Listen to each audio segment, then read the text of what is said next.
मध्ये गर्भधारणेपूर्वी आपल्याला पंचकर्माचा वापर करण्यासाठी त्या रुग्णामध्ये कुठल्या दोषाची विकृती झाल्यामुळे गर्भधारणा राहत नाही किंवा राहिली गर्भपात होतोय तर ते नाडी परीक्षण करून करावं लागतं।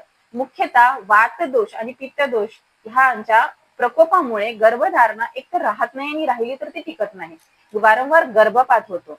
त्यामुळे जर पित्त दोषाची विकृतीमुळे जर गर्भपात होत असेल तर तिथे विरेचन आणि रक्तमोक्षण तसेच नस्य विविध पित्तशामक अशा औषधांनी सिद्ध केलेल्या घृताचं म्हणजे तुपाने नाकात औषध टाकणे, नस्य करणे ह्याचा एक खूप चांगला फायदा होतो।